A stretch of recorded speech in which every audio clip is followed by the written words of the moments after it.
కేటాయించడం జరిగింది. దీనికి కొంతమంది వైసీపీ బ్యాచ్ అసత్య ప్రచారాలు చేయడం వల్ల, అలాగే పూర్తిగా పక్కదోవ పట్టించి ఇలాంటి వాటిని వైసీపీ ప్రోత్సహిస్తూ ఇలాంటి బంధులు చేయడం అనేది మేము తీవ్రంగా ఖండిస్తున్నాం. ఎందుకంటే ఈరోజు ఎన్డీఏ కూటమి ఏదైతే గిరిజనుల పట్ల, గిరిజన చట్టాల పట్ల పూర్తిగా అనుకూలంగా ఉంది.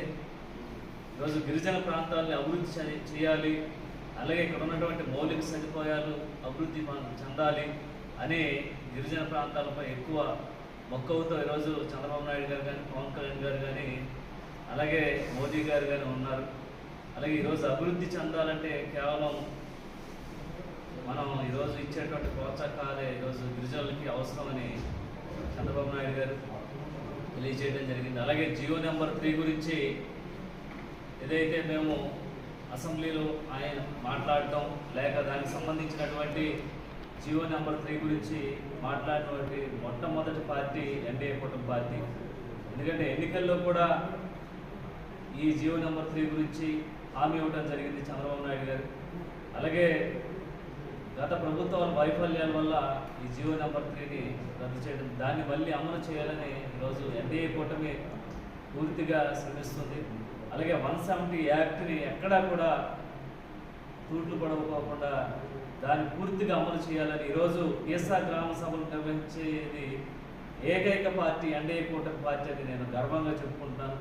గత ప్రభుత్వాలు ఎవరు కూడా ఈ పిఎస్ఆర్ కమిటీలను ఎక్కడ కూడా నిర్వహించుకోకుండా, కనీసం ఈ పిఎస్ఆర్ కమిటీలు ఉన్నాయనేటువంటి దాఖలాలు లేకుండా చేసినటువంటి గత ప్రభుత్వాలు అయితే ఈరోజు ఎలక్షన్ పెట్టి ఈ ఏదైతే పిఎస్ఆర్ గ్రామ సభలు నిర్వహించి పిఎస్ఆర్ ప్రెసిడెంట్లని ఎన్నుకోవడం అనేది చాలా ఆశ్చర్యకరమైన విషయం. దీంట్లోనే తేటతెల్లం అవుతుంది ఈరోజు ఎన్డీఏ కూటమి ఏ విధంగా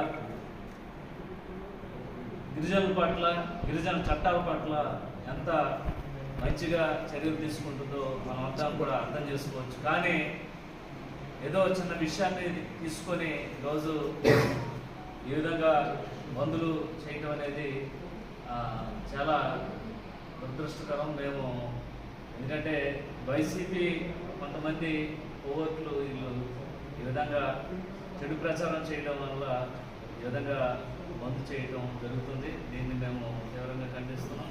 అలాగే మీరందరూ కూడా ఈరోజు 70 యాక్ట్కి సంబంధించి ఎక్కడా కూడా దీనిపై చర్యలు తీసుకోవడం అనేది జరగదు. యాజ్ ఇట్ ఈజ్ ఎలాగైతే చట్టాలు అమలు చేయాలో అదేవిధంగా ప్రభుత్వం ఈ చట్టాలు అమలు చేయడానికి సిద్ధంగా ఉందని మేము పోలవరం నియోజకవర్గం నుంచి తెలియజేస్తున్నాం. అలాగే జియో నెంబర్ 3 గురించి కానీ, అలాగే 170 యాక్ట్ గురించి కానీ, అలాగే గిరిజనుల అభివృద్ధి పట్ల కానీ ప్రభుత్వం అంతా చిత్తశుద్ధితో ఉంది. గిరిజనులు ఎవరు కూడా దీన్ని అపార్థం చేసుకోవద్దు. ఎందుకంటే కావాలనే వైసీపీ పార్టీ నాయకులు దీన్ని రాజకీయం చేస్తున్నారు, మమ్మల్ని వాడుకుంటున్నారు. ఇదంతా అవాస్తవం. గిరిజనులకి ఎప్పుడు కూడా అభివృద్ధి చెందాలని, గిరిజనుల పట్ల ఎప్పుడు కూడా ప్రేమ ఆప్యాయతతో ఉండేటువంటి ఏకైక పార్టీ ఎన్డీఏ కూటమి పార్టీ అని మరొకసారి మీ అందరికీ తెలియజేస్తూ, ఎప్పుడు కూడా గిరిజన చట్టాన్ని గౌరవిస్తూ గిరిజనుల యొక్క సాంప్రదాయాల్ని పెంపొందించే విధంగా ఈరోజు పర్యాటక రంగం కానీ, అలాగే వారి ఉద్యోగ అవకాశాలు కానీ, అలాగే ఆ ప్రాంతం డెవలప్మెంట్ కానీ ఈరోజు ముందుగా కొనసాగుతుంది. దీన్ని చూసి, ఈ అభివృద్ధిని చూసి ఓర్వలేక వైసీపీ నాయకులు ఈ విధంగా చెడు ప్రచారం చేస్తున్నారు. గిరిజనులు ఎవరు కూడా వీటిని నమ్మొద్దని మరొకసారి మీ అందరికీ తెలియజేస్తూ సెలవు తీసుకుంటాం.